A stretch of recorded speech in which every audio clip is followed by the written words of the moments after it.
morning.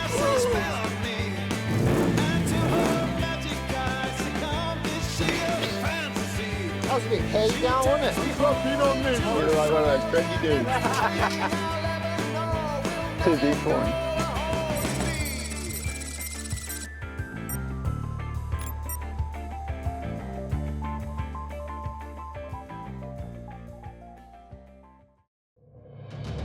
Previously on Rivals, some of Australia's most recognisable tour talent from yesteryear has done battle in conditions ranging from the good to the bad.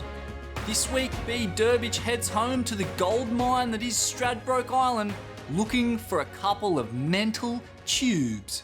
Bede Durbidge, 19, from North Stradbroke Island. I try and surf with power mainly because I'm pretty big. So I just try and focus on power turns. Oh, and I've always looked up to like Slater and that. They're my heroes. He was the sleeping giant of Australian tour surfing in the late noughties. A runner-up to Kelly Slater in the 2008 World Title race, Bede had 3 top 5 finishes in his career, not to mention a coveted Pipe Masters trophy and a prestigious Hawaiian Triple Crown. A standout in big barrels and classical down-the-line conditions, Bede also suffered one of the worst injuries in competitive history, eating it on an early morning wobbly one at Big Pipeline and shattering his pelvis. In a true testament to his resilience, Bede went from a wheelchair to the World Tour in the space of 12 months, capping one of the great comebacks in competitive surfing history. Look at that slab right there. Oh, that just spat its guts out. Small, sort of freak set. Trying. That's a good sign the swell's coming in like that though. Oh, see that little thing just spit? It's a bit funky, that one. Oh, that little one off the headland looked alright. Far out, the winds are good. If that wobble gets out of it, that's going to be fun there. Oh, I should have come here first, damn it. Like, the concept's so great because it puts a lot of pressure on like how well do you know your break as well, and how good are you at reading weather maps. So it's a lot of internal stuff, I think, that you're going to put a lot of value on. But then, yeah, the icing on top is, yeah, if you get the bragging rights over your fellow competitors that you always just wanted to beat for years on end. So, yeah, you kind of get 2 wins in itself. A Queenslander through and through, Bede is elected to head home to the sleepy fishing village of North Stradbroke Island for a possible start in his Rivals heat. Home to some world-class waves and whopping sharks, the region has produced a host of top-tier talent, including current World Tour competitor Ethan Ewing. Oh, I absolutely love coming back to the island, and especially with like the little boy and my girl and Tara, my wife, and yeah, I don't know, just sharing the experiences I had growing up, and yeah, letting them live that kind of life a little bit as well. It's yeah, it's a pretty special place, and just so yeah, just so raw and natural on the island, and just a big loving community. That's what I love about it the most. It's so cool. Thanks heaps. Are you working tomorrow or? Over here. Yeah. You working tomorrow?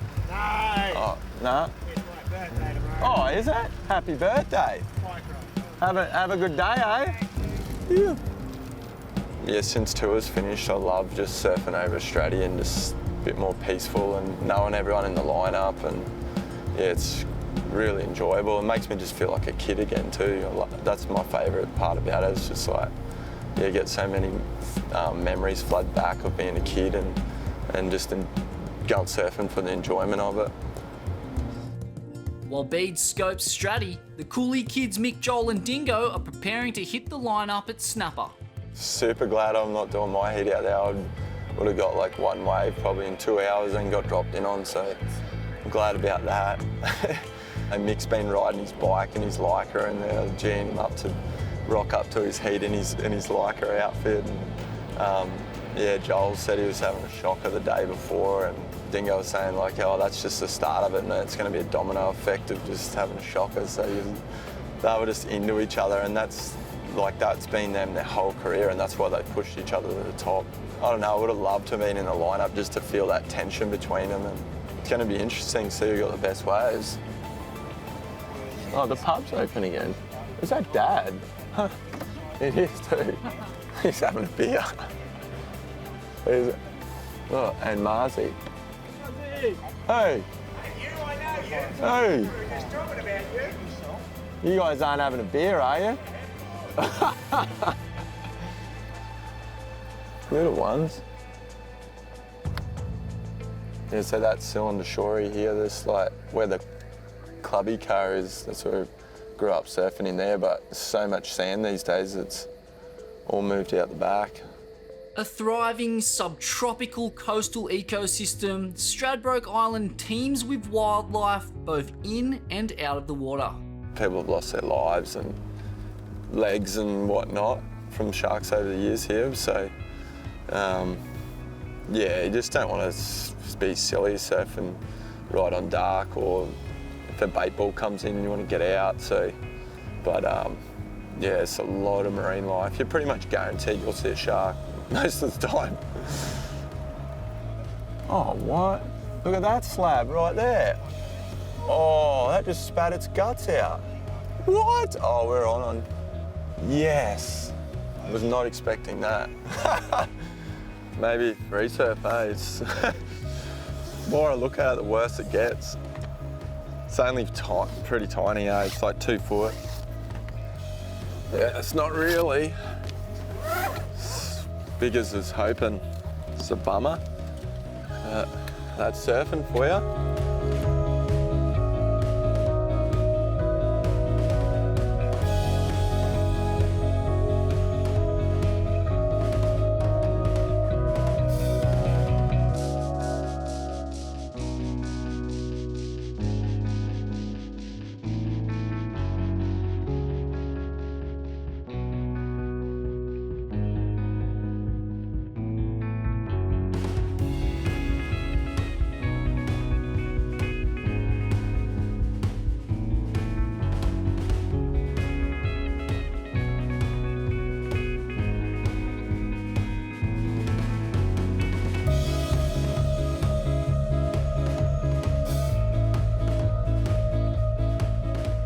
So yeah, it didn't work out today. It was a bit smaller than we thought, and it was a bummer, but still had a super fun surf and fun little 2 foot pits, and got to have a beer at the pub, so that was always nice. And I don't know, I have to pull the trigger another day.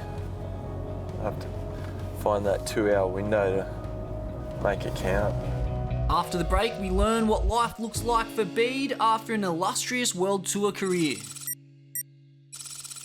Your Grom can become a surfer for life this spring and summer at a beach near you. Want to surf like this? Book a camp at the Surfing Australia High Performance Centre. Yeah, so since I retired, I've been working here at Surfing Australia, which has been amazing. 2.5 years in now, and main part of the job is getting ready for the Olympics. So yeah, working with the whole Surfing Australia team, and now we have the 4 surfers and the 2 reserves. It's coming around quick, the games, but yeah, we've done a lot of stuff over the last couple of years and been super flat out, to be honest. Sheeta today is, it's actually picked up. It's a bit bigger over there today, Kim. Yeah, it's waist to stomach high. It's been shin to knee high the whole time. It's crazy. The job that he does at Surfing Australia is incredible, you know, to be the guy who's going to be running the Olympic team and stuff like that. Like that's a huge job and a huge honour to do that. But even him, you know, I had conversations with him where he's just like, I don't know if I'm ready for this desk job. I want to go surfing, I want to ease into it, but he was just straight into it. When I first finished tour, it was tough, not going to lie. It was really big adjustment, and just so used to packing your board bag, packing your bags, heading off to the next stop, and then when that all goes away, it's leaves a bit of a hole, I guess, and it was just an adjustment, and now I'm enjoying just being home and working only 20 minutes down the road, and so much more family time, which I love. And so yeah, it's just finding the balance of the new way of living and falling in love with that. Righto, comrade, pass the martini, would ya? Here's what life looks like on the hammer and sickle for Bede post-tour career. First 3 days of this national squad camp up here at the ranch has just been unbelievable, way better than I could have ever even imagined. Just the data we're gathering, the coaches, shapers, everyone here, the whole of Surfing Australia package, and it's just been incredible to have all this on offer for all the athletes, and to see their level go from day 1 to day 3 is just mind-blowing, and yeah, very proud. Bede brought to the team a hell of a lot of experience working under pressure, and for the Olympic Games, he's a pioneer. There's no Olympic coach that's ever taken surfing to the Olympic Games before. So Bede's calm nature, his ability to understand performance under pressure is certainly going to be an advantage to him and our athletes and our staff group, you know, in the Olympic Games environment.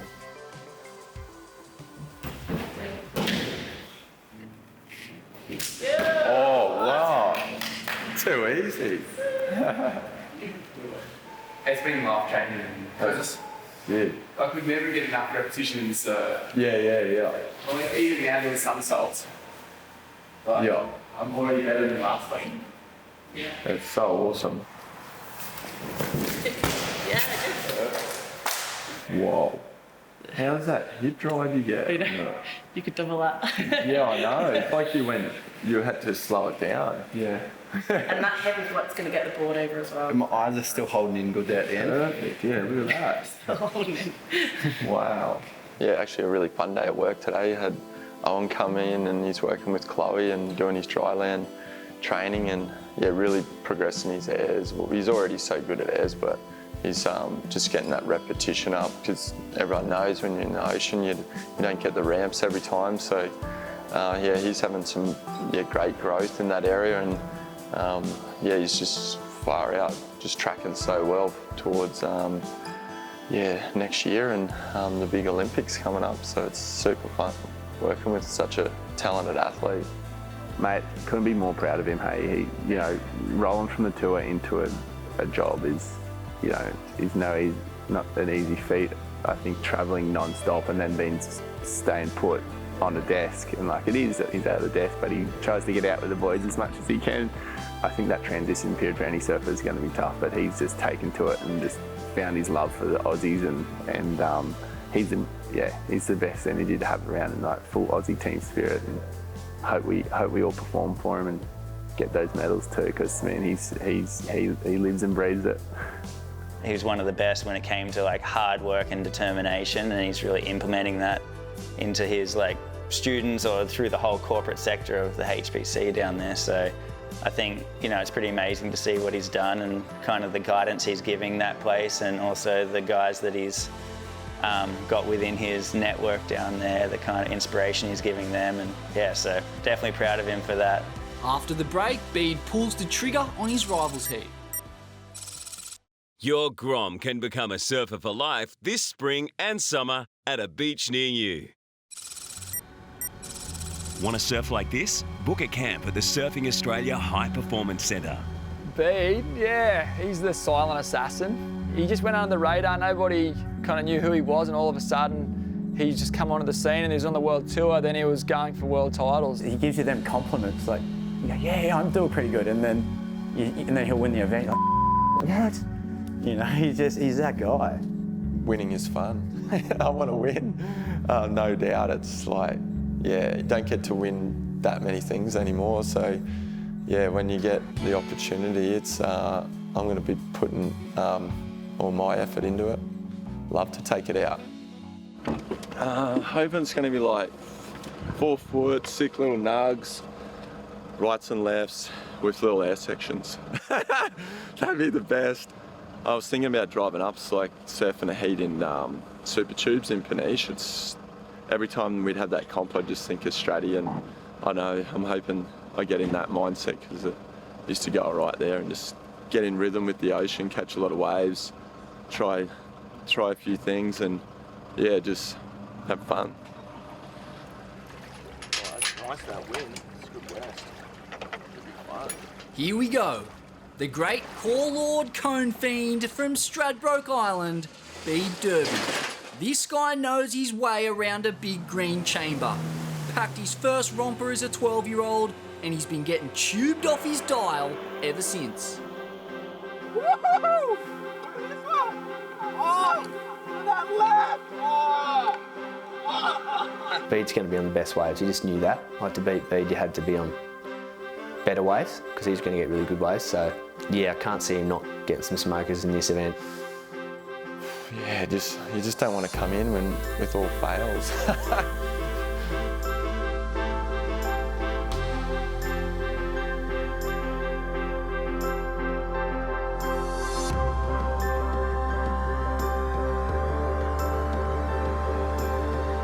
Holy smokes, it's 4 to 5 foot, dead east and coning off its dial. Bede scoops straight in one and a little bonusy on the end. Are you kidding me? Oh my lord. Have a look at this thing. Perfectly positioned under the hook and just parks it for the vish.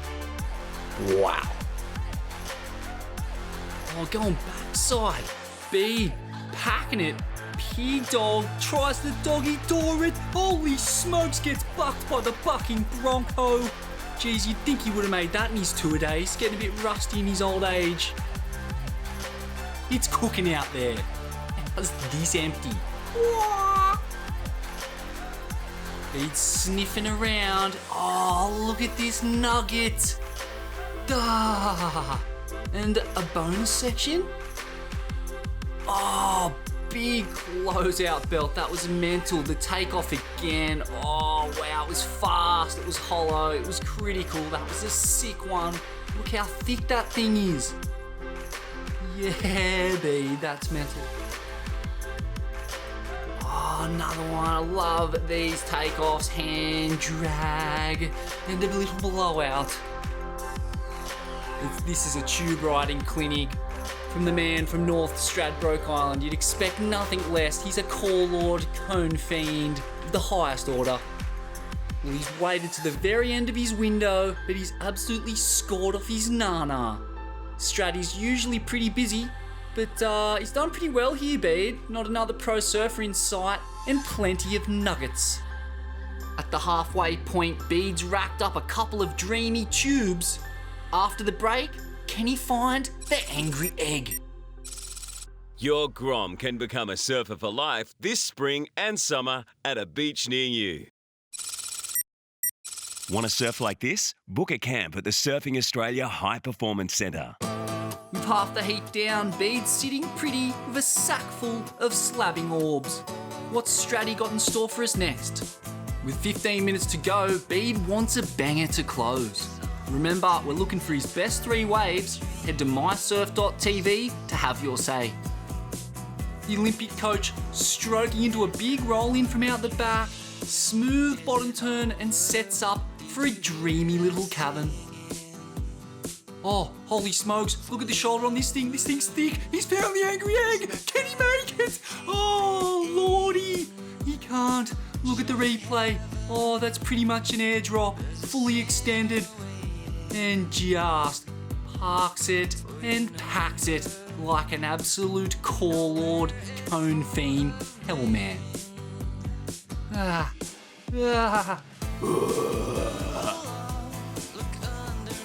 Oh, he's tangled up with a punter on the inside. Is he gonna go the Johnny Boy Gomes on him? Oh, looks okay. He's loving mung beans for Bede. This looks like Bede's last crack at it. Going left, perfectly positioned in a dreamy left pit. He also goes by the name of Bede because he's always getting squirted out of them. And look at the blowout on that thing. Well played. Here's the top angle, perfectly positioned in the pit, and a little blowout on the end. That is dreamy. He has got to be frothing with that. It was fun. I had a ball over there. Comp-wise, not so good, but take it as a surf at Straddy. I had heaps of fun. A lot of barrels, but I don't know. I'm so used to not thinking technically and deep and points-wise, and I think that kind of hindered me a little bit. I was kind of just wanting to make every wave instead of like get super deep and I don't know, when you've got the pressure of like, oh, I've only got 2 hours, it kind of escalates of when you should do it. And definitely was a bit nervous for sure, like going, should I do it now or should I wait? And mainly the pressure came from deciding when to surf and looking at the forecast. And yeah, I found myself getting like really obsessed with like, oh, this is a swell, and oh, no, it isn't, talking myself out of it. But yeah, I don't know, it's a beautiful day, and yeah, it's a good morning. So overall, pretty happy. That's Bede's heat done. Remember, to vote for his top 3 waves, head to mysurf.tv.